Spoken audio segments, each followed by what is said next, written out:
L'impudicité, c'est quoi? Parce que plusieurs frères ou sœurs dans l'église pensent que l'impudicité, c'est seulement faire les rapports sexuels sans mariage. Non, mes bien-aimés. Quand la Bible dit fuyez l'impudicité, cela ne signifie pas dire fuir dans le sens de courir. Non. Fuir signifie s'abstenir. On doit s'abstenir de l'impudicité, c'est de l'impudicité. Une sœur en Christ qui se promène en mini-jupe devant les gens, elle est impudique. Également avec nous les frères. Un frère qui va au fait se promener en culotte, en short, tu es impudique. Une femme qui s'habille serrée, tout le corps est bien dessiné, les formes sont bien, elle est impudique. Satan est le numéro 1 de son camp. Donc, l'impudicité, ce sont des esprits qui travaillent avec Satan. Il n'y a pas un démon qui est plus fort que Satan. Il n'y a pas un démon qui est plus puissant que Satan. Il n'y a pas un ange déchu qui est plus fort ou plus puissant que Satan. Le numéro 1, le plus puissant, le très fort dans notre camp, c'est Jésus-Christ. Nul est plus fort et plus puissant que Jésus-Christ. Il est le numéro 1. Maintenant, dans le camp de Satan, le numéro 1, c'est Satan lui-même.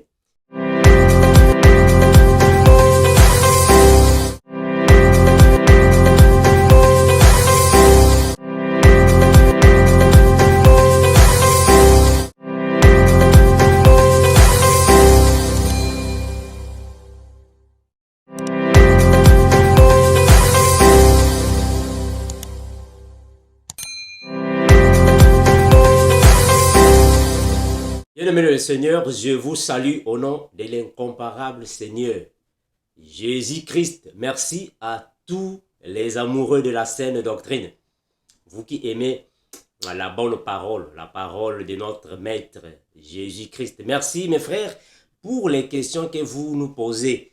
Le Seigneur nous fait grâce d'avoir parfois du temps libre pour venir alors répondre aux questions de l'Église que nous recevons. Merci mes frères. Plusieurs personnes se posent la même question. Frère Armando, pourquoi la Bible dit-elle que nous devons fuir l'impudicité? C'est-à-dire que quand nous faisons face à l'impudicité, il faut fuir l'impudicité, mais résister au diable. Pourquoi la Bible dit fuyez l'impudicité, mais résistez au diable? Est-ce que l'impudicité est plus forte que le diable? Est-ce que les démons de l'impudicité sont-ils plus puissants que Satan? Sont-ils plus puissants, plus forts que le diable? Nous allons en parler, mes bien-aimés, afin que la Bible puisse nous éclairer encore là-dessus. Père incomparable, nous te remercions infiniment, Seigneur Jésus, toi qui fortifies tes enfants. Merci, Père, pour le ministère que tu nous as donné, afin que nous puissions paître ton troupeau. Afin que, Père éternel, nous puissions édifier l'Église et perfectionner les saints. Oh, béni garde, Père éternel, merci pour ton amour, ta miséricorde, ta bonté envers nous. Que le règne, la puissance, la gloire reviennent à toi seul et Jésus-Christ, tu es incomparable. Amen. Mes bien-aimés, fuyez l'impudicité, mais résistez au diable.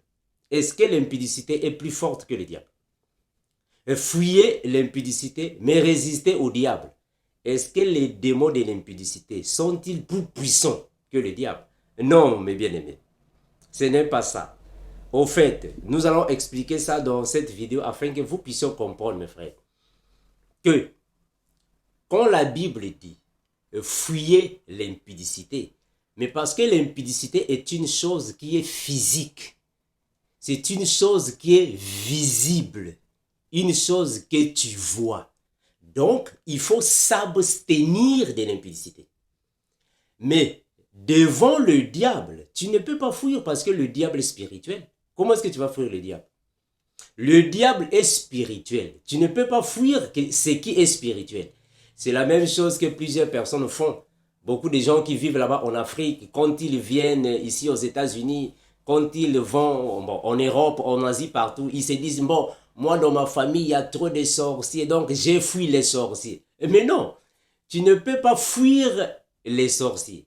Tu ne peux pas fuir les satanistes. Tu ne peux pas fuir ce qui est spirituel. Ce qui est spirituel ne peut pas être fui.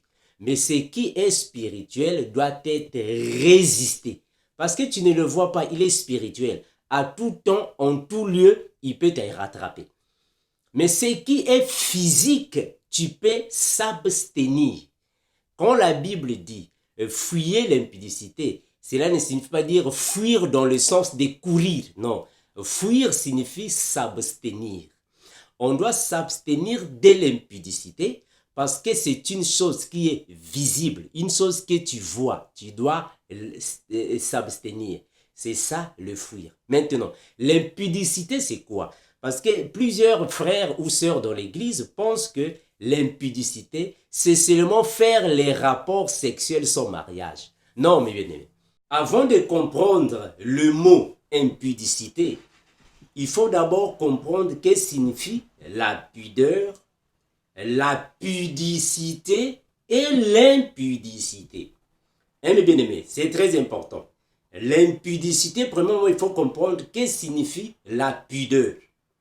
La pudeur signifie le sentiment de réserve devant ce qui touche à la sexualité. Donc, toute chose qui pousse à la sexualité, qui n'est pas décent, toute chose qui est immorale, c'est une chose qui manque de pudeur. Donc, le manque de pudeur, c'est l'indécence, c'est le manque de pudeur. Maintenant, avant de comprendre l'impudicité, il faut d'abord comprendre ce que signifie la pudicité. Parce que ce sont des mots français, mes bien-aimés. Ce sont des mots français. La pudicité signifie la pureté du corps ou de l'âme. C'est-à-dire que la pureté du corps et de l'âme par rapport au plaisir illicite. C'est-à-dire c'est le fait de tenir son corps ou son âme loin de tout plaisir illicite. C'est-à-dire que c'est le fait de se conserver devant toutes sortes d'activités, toutes sortes de pensées, de paroles, toutes sortes d'actions, de films et de photos qui poussent à la sexualité. C'est la pudicité. Donc, c'est le fait de se conserver pur par rapport à ton corps et à ton âme. Maintenant, l'impudicité, c'est le contraire de la pudicité. C'est-à-dire qu'une personne qui est dans l'impudicité signifie une personne qui n'a pas de pudeur, qui n'a pas de moralité par rapport aux choses qui mènent à la sexualité. Une sœur en Christ qui se promène en mini-jupe devant les gens, elle est impudique. C'est l'impudicité. Une sœur en Christ qui est décolletée, qui a mis, comme vous dites, décolleté, toute la poitrine est décidée, elle est impudique. Également avec nous les frères. Un frère qui va au fait se promener en culotte, en short, tu es impudique. Donc l'impudicité, c'est tout ce qui est immoralité. C'est tout ce qui attire l'attention des autres afin de les pousser dans le péché. C'est l'impudicité. Une femme qui s'habille serrée, tout le corps est bien dessiné, les formes sont bien, elle est impudique. Est-ce que vous voyez ça? Donc l'impudicité ne signifie pas seulement faire les rapports sexuels sans mariage. Maintenant, est-ce que quand nous voyons l'impudicité, on doit résister? Non, il faut fuir l'impudicité. Je donne l'exemple. Tu te positionnes dans un milieu là où il y a les... Voilà, c'est comme tu partais à la plage. Ah, mes bien-aimés, tu es chrétien, tu vas à la plage, tel que chez nous ici, tu vas à la plage de Miami, Miami Beach. Ah, mon frère. Mais quand tu vas à Miami Beach, là, vraiment, ce n'est pas une plage pour les chrétiens. Quand tu vas à la plage, C'est comme ceux qui sont au Brésil, Miami Beach, ici aux États-Unis, partout là. En Angola, bon, des pays comme ça, là où quand même il y a de l'extravagance. Est-ce que vous voyez ça? Là où il n'y a pas la décence. C'est maintenant dans tous les pays du monde, mes bien-aimés. L'impudicité est maintenant dans tous les pays du monde. Donc, quand tu te positionnes dans un milieu, là où les personnes sont habillées sans pudeur, c'est-à-dire que les personnes sont impudiques, ne reste pas là-bas. Tu dois t'abstenir parce qu'ils ne sont pas bien habillés. Tu peux tomber parce que la chair est faible. Il faut quitter. Voilà pourquoi la Bible parle de fuyer l'impudicité. Parce que c'est une chose que tu vois. Si tu regardes les films pornographiques, par exemple, et supposons que au fait, tu vas sur Facebook et tu regardes les photos érotiques, les photos pornographiques. Tu regardes à la télé, les films pornographiques. Il faut t'abstenir. Il faut fuir ça parce que c'est de l'impudicité. Donc l'impudicité, c'est toute action immorale, toute action sexuelle, toute action qui n'a pas de pudeur, qui te pousse à la sexualité. C'est ça qu'on appelle l'impudicité. Est-ce que vous voyez ça? Donc, quand tu te trouves face à de telles situations, tu dois t'abstenir, tu dois fuir, t'abstenir, fuir. Mais quand tu es attaqué spirituellement, quand les esprits mauvais t'attaquent dans ta maison, quand les esprits mauvais t'attaquent partout, ça c'est le diable maintenant qui vient t'attaquer. Tu ne peux pas fuir. Tu ne peux pas fuir si le diable t'attaque parce qu'il t'attaque en esprit. Là, tu dois résister au diable. Imaginons que tu es en train de dormir et que la nuit, tu as des mauvais rêves.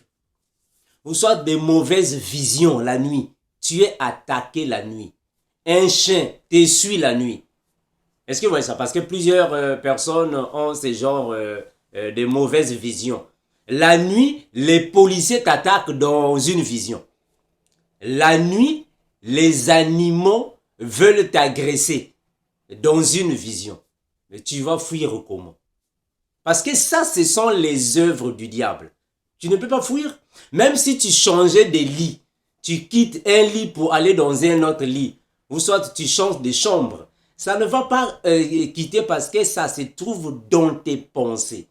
C'est une chose qui se passe spirituellement. Donc, ce que tu as dans les pensées, ce que tu as dans la vision, dans l'esprit, tu ne peux pas les fuir. Il faut plutôt les résister. C'est la même chose avec plusieurs femmes qui ont des maris de nuit. Supposons qu'une femme vit à Paris. Une femme qui vit à Paris. Elle dort à Paris. Elle a des maris de nuit à Paris. Est-ce que si elle quittait Paris pour aller au Canada, les maris de nuit vont rester à Paris? Non. Les maris de nuit vont les suivre au Canada. Parce que ça se passe dans l'esprit. Un homme qui a des femmes de nuit. Supposons qu'un homme a des femmes de nuit, il vit en Afrique, au Cameroun. Tu dors au Cameroun, tu as des femmes de nuit. Tu es au Togo, tu as des femmes de nuit. Est-ce que quand tu vas quitter le Togo et que tu voyages pour l'Italie, est-ce que les femmes de nuit vont rester au Cameroun ou soit au Togo? Mais non, frère. Ça, ce sont des œuvres sataniques. C'est spirituel. Donc, ce qui est spirituel, tu ne peux pas le fuir. Ce qui est spirituel, tu ne peux pas le fuir. Quand ces œuvres arrivent, il faut les résister parce que ça se passe dans le monde spirituel. Voilà pourquoi on a toujours dit aux frères, il ne faut pas avoir peur des sorciers. Oh non, moi je vivais en Afrique, dans ma famille, il y a trop de sorciers, il y a trop de marabouts, de satanistes. Voilà pourquoi j'ai fui l'Afrique, je suis parti en Asie, en Chine. Oh, mes frères, mais qui t'a dit que là-bas en Chine, les esprits démoniaques ne peuvent pas arriver là-bas? L'esprit, on ne peut pas le fuir, mais on le résiste parce qu'il est spirituel. Est-ce que vous voyez ça? Regardez. Comment est-ce que nous pouvons résister aux œuvres sataniques? L'esprit, on le résiste, mais comment le résister? Regardez, on va prendre 1 Pierre.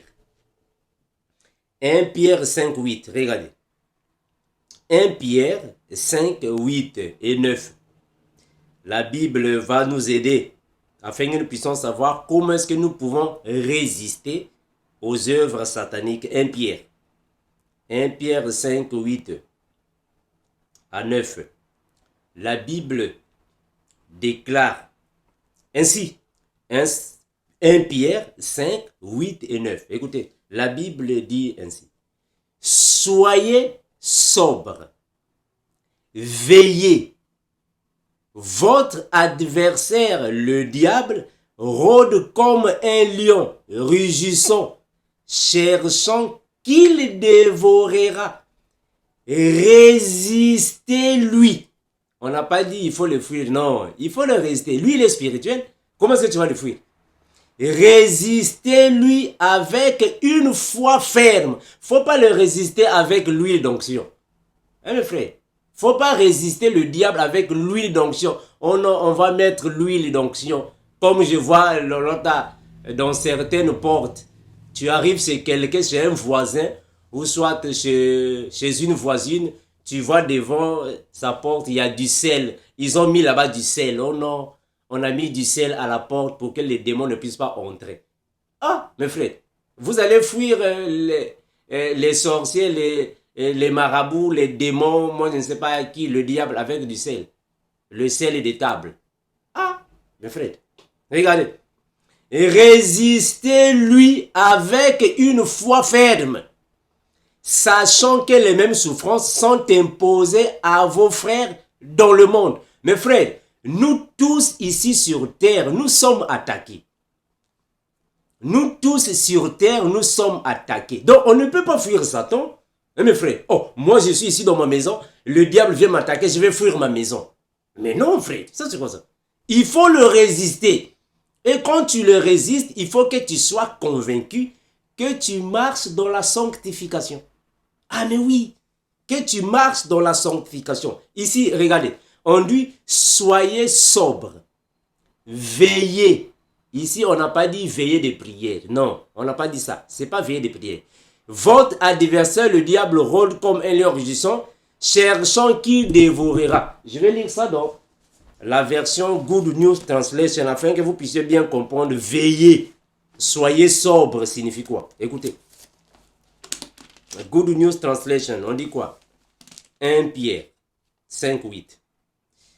1 Pierre 5, 8. Que nous dit la parole de l'incomparable? La Bible déclare ainsi. Soyez bien éveillés. Soyez bien éveillés. Lucides. Car votre ennemi, le diable, rôde comme un lion, rugissant, cherchant quelqu'un à dévorer. Regardez le verset 9. Résistez-lui en demeurant ferme dans la foi. Mais mes frères, quand tu n'es pas ferme dans la foi, le diable va te massacrer.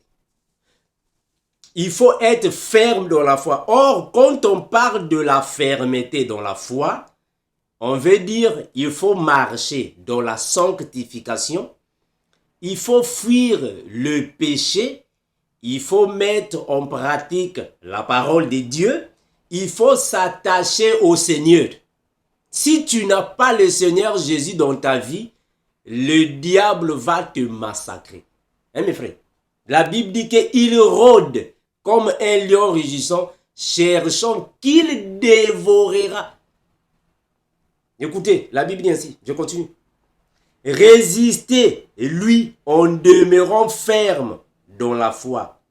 Rappelez-vous que vos frères dans le monde entier passent les mêmes souffrances. Donc, on résiste au diable parce qu'il est spirituel. Tu ne le vois pas. Donc, il faut résister parce que tu ne le vois pas. Mais or, l'impudicité, c'est une chose que tu vois. C'est visible. Quand tu vois ça, tu dois t'abstenir. En d'autres termes, tu dois fuir. Ça, c'est la première question. Maintenant, est-ce que les démons de l'impudicité sont-ils plus puissants que le diable? Non. Est-ce que les démons de l'impudicité sont-ils plus forts que le diable? Non. Mes frères, nous avons deux camps. Il y a le camp de Dieu et le camp de Satan. Le bien et le mal. Voilà pourquoi, bibliquement parlant, on va dire que nous avons le mystère de la piété et le mystère de l'iniquité. Est-ce que vous me suivez? Le mystère de la piété, ça c'est pour nous les chrétiens. Le mystère de l'iniquité, c'est le mal. C'est-à-dire que nous avons le bien et le mal. Maintenant, dans le camp du bien, le numéro 1, le plus puissant, le très fort dans notre camp, c'est Jésus-Christ. Nul est plus fort et plus puissant que Jésus-Christ. Il est le numéro 1. Maintenant, dans le camp de Satan, le numéro 1, c'est Satan lui-même. Satan, lui, il est accompagné avec, ou soit par les anges déchus et les démons. Est-ce que vous voyez ça? Ça, c'est le camp de Satan. Satan, les anges déchus, les démons et tous ceux qui viennent là-bas, les satanistes, les sorciers, vous connaissez tous ceux qui viennent là-bas, les marabouts. Ça, c'est le camp du diable. Satan est le numéro 1 de son camp. Donc, l'impudicité, ce sont des esprits qui travaillent avec Satan. Il n'y a pas un démon qui est plus fort que Satan.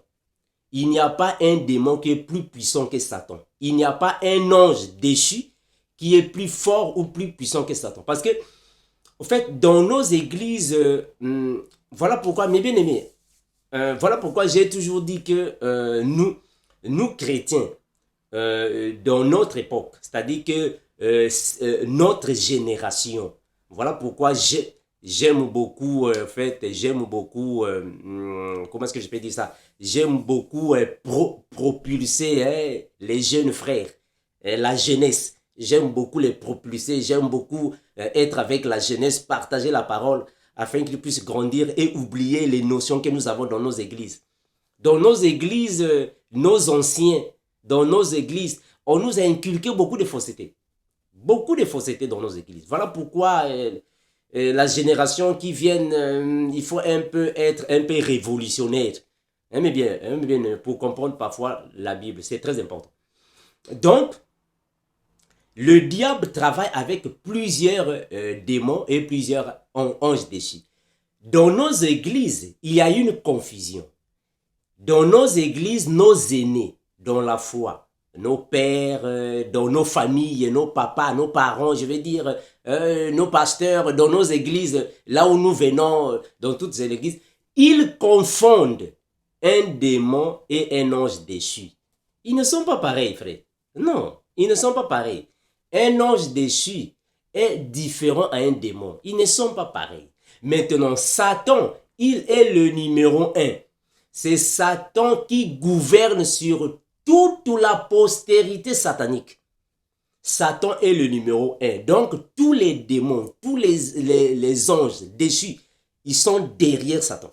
Satan est le numéro 1. Regardons. On va prendre la Bible. On va prendre la Bible.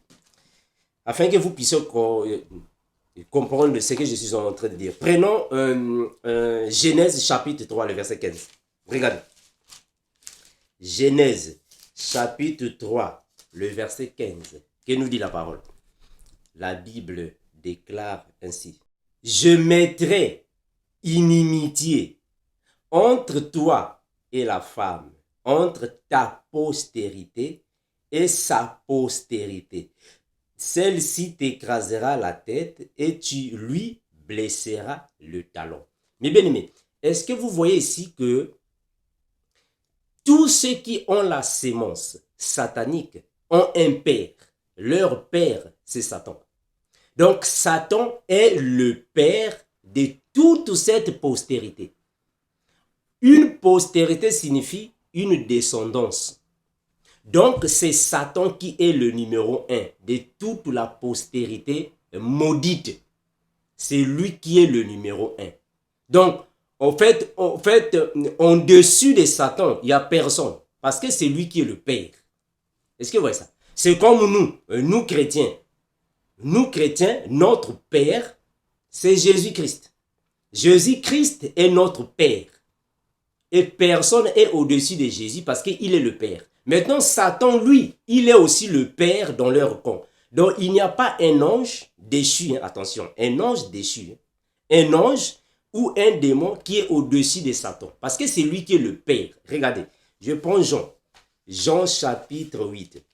Un père signifie c'est lui qui est plus fort dans toute la famille. C'est lui qui est le Père. Jean chapitre 8, le verset 44. Jean 8, 44. Regardez. Jean 8, 44. Donc, les démons de l'impudicité ne sont pas plus forts que Satan. Non. Les démons de l'impudicité ne sont pas plus puissants que Satan. Non. Satan est plus puissant que tous les démons. Satan est plus puissant que tous les anges. Les anges déchus. Je précise, hein, les anges déchus. Jean 8, 44. Regardez. La Bible déclare ainsi. Jean 8, 44. Vous avez pour père le diable, et vous voulez accomplir les désirs de votre père. Parce que c'est lui qui est le numéro 1 de cette sémence. Est-ce que vous comprenez ça? C'est lui qui est le numéro 1 de cette sémence. C'est Satan. Donc, il n'y a pas un démon qui est plus puissant que Satan. Non, non, non. Tous les démons, tous les anges déchus sont au-dessous de Satan. Donc, c'est de la même manière que dans notre camp, c'est Jésus qui est le maître. Et nous sommes les disciples. Dans leur camp aussi, c'est la même chose. C'est Satan qui est le maître. Tous les anges déchus, tous les démons et tous les esprits qui suivent là-bas sont les serviteurs de Satan. Parce que c'est lui qui est le numéro 1. Est-ce que vous voyez ça? Je vais encore donner d'autres versets bibliques afin que nous puissions comprendre clairement ce que Jésus est en train de dire ici. Prenons Matthieu. Nous sommes dans Matthieu. On va prendre Matthieu, chapitre 13, le verset 41. Regardez ce que la Bible dit. Matthieu 13, 41. J'espère que vous me suivez, mes bien-aimés. Ici, nous allons démontrer que c'est Satan qui est le numéro 1. De la même manière que dans notre camp, c'est Jésus-Christ qui est le numéro 1. Donc, en-dessus de Jésus-Christ, il n'y a personne. C'est lui qui est le numéro 1. La même manière aussi de l'autre côté. Regardez. Matthieu 13, 41. Matthieu 13, 41. La Bible déclare ainsi. Écoutez bien. Le Fils de l'homme enverra ses anges qui arracheront de son royaume tous les scandales et tous ceux qui commettent l'iniquité. Mais bien aimés, j'aimerais que vous puissiez bien comprendre ce que je suis ici en train de dire. C'est-à-dire que quand la Bible dit le Fils de l'homme et ses anges, je répète, le Fils de l'homme et ses anges, en d'autres termes, Jésus et ses anges. Ah, donc on comprend que c'est Jésus qui est supérieur aux anges. Donc les anges sont les serviteurs de Jésus. Est-ce que vous comprenez ça? Jésus et ses anges, parce que c'est Jésus qui est le numéro 1. Tous les anges sont derrière Jésus. Voilà pourquoi on dit Jésus, le Fils de l'homme et ses anges. Maintenant, regardez Matthieu 25, 41. Regardez. Matthieu chapitre 25, le verset 41. Matthieu 25, 41. On dit ainsi. Ensuite, il dira à ceux qui seront à sa gauche, retirez-vous de moi, maudits.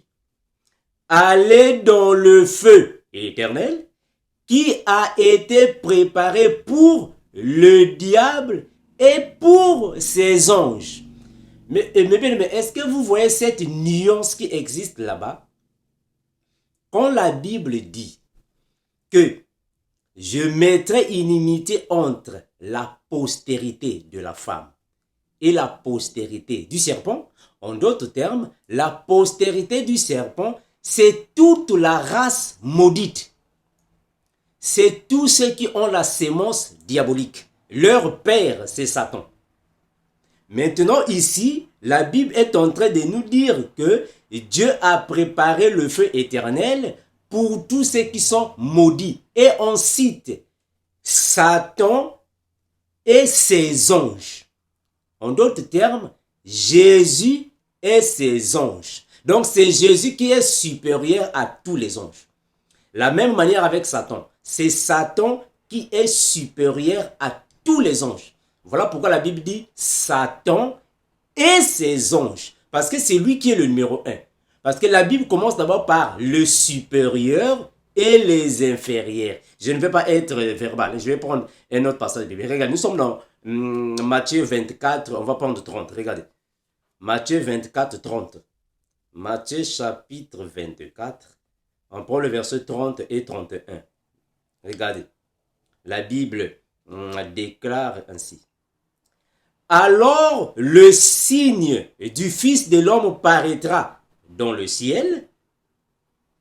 Toutes les tribus de la terre se lamenteront et elles verront le Fils de l'homme venant sur les nuées du ciel avec puissance et une grande gloire. Le verset 31. Il enverra ses anges.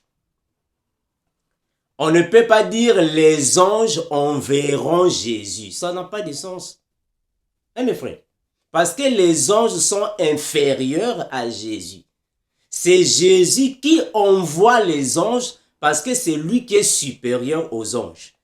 Il enverra ses anges parce que c'est lui qui est le supérieur des anges. Il enverra ses anges avec la trompette retentissante et ils rassembleront les élus des 4 vents depuis une extrémité jusqu'à l'autre. Est-ce que vous voyez ça? Donc, le Fils de l'homme et ses anges signifie tout simplement que le Fils de l'homme, c'est lui qui est le supérieur. Les anges sont des inférieurs. Donc, nous, dans notre camp, le supérieur, c'est Jésus-Christ, parce que c'est Christ qui est le Père de la vérité. Le Père de la bonne sémence, c'est Jésus. Donc, dans notre camp, c'est Jésus-Christ qui est le numéro 1. Mais dans leur camp, c'est Satan. Regardez, je vais prendre Apocalypse. Apocalypse 12, 2, regardez. Apocalypse chapitre 12, le verset 2. Apocalypse 12, le verset 9, pardon. Apocalypse 12, le verset 9. La Bible déclare ainsi. Et il fut précipité, le grand dragon, le serpent ancien, appelé le diable et Satan, c'est lui qui séduit toute la terre.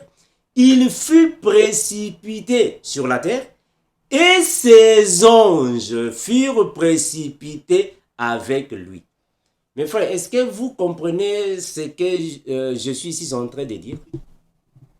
C'est-à-dire que le diable est mis à la première position parce que c'est lui qui est le supérieur. Les anges viennent en second plan parce qu'ils sont tous inférieurs à Satan. Donc Satan est le numéro 1 du camp de nos ennemis. Donc les démons de l'impudicité ne sont pas supérieurs à Satan. Non, non. Tous les démons sont les serviteurs de Satan. Tous les anges déchus sont sous les ordres de Satan. C'est Satan qui est le numéro 1.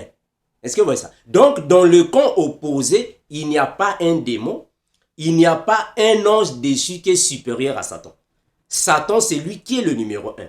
Est-ce que vous voyez ça? On va prendre encore d'autres versets, mais pour que ça puisse nous aider. Regardez. Prenons Apocalypse chapitre 13, le verset 7. Regardez. 13, le verset 7. Apocalypse 13, 7. La Bible déclare ainsi. Et il lui fut donné de faire la guerre aux saints et de les vaincre. Il lui fut donné autorité sur toute tribu, tout peuple, toute langue, toute nation et tous les habitants de la terre l'adoreront.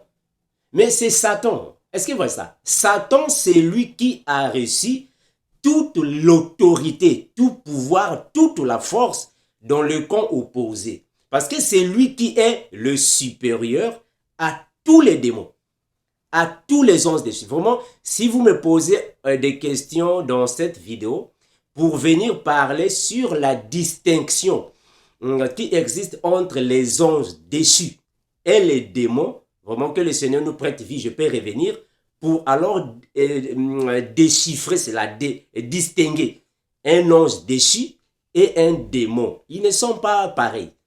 Ce sont deux êtres spirituels différents. Différents, mon frère, à ne pas confondre. Donc, Satan est supérieur à tous les anges déchus et tous les démons. Il n'y a pas un démon qui est plus puissant que Satan. Il n'y en a pas.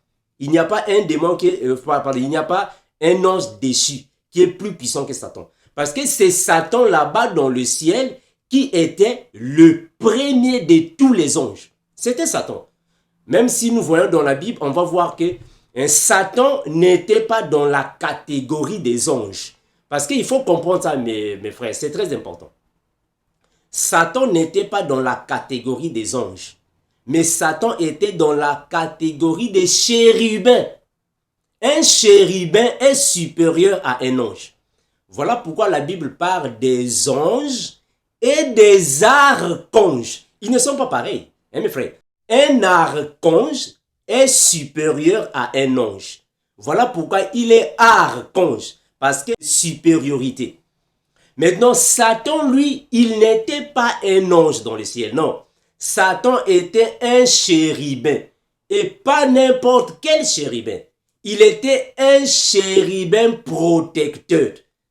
Est-ce que vous voyez ça? Donc, tous les anges qui sont tombés, ils sont inférieurs à Satan. Satan est supérieur à tous.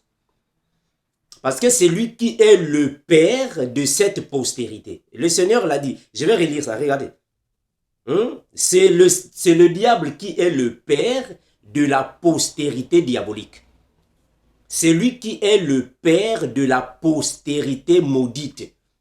Quand on parle, mes frères, quand la Bible parle de la postérité maudite, il fait allusion à Satan, les anges déchus, les démons et tous ceux qui possèdent la sémence diabolique. C'est-à-dire que la mauvaise sémence. C'est le diable qui est le père. Il est le numéro 1.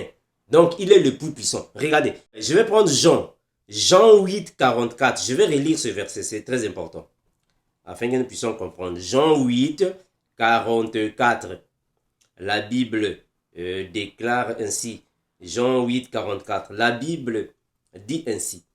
Vous avez pour père le diable. Parce que c'est lui qui est le numéro 1. Vous avez pour père le diable. Et vous voulez accomplir les désirs de votre père.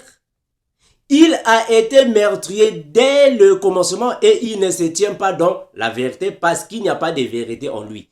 Parce que c'est lui qui est le père du mensonge. Hein, mes bien-aimés? Donc, c'est lui qui est le numéro 1. C'est Satan, le diable. Il n'y a pas un démon qui est plus puissant que lui. Est-ce que vous voyez ça, mes bien-aimés? J'espère que on peut prendre Matthieu 4, 8 pour terminer. Matthieu 4, 8.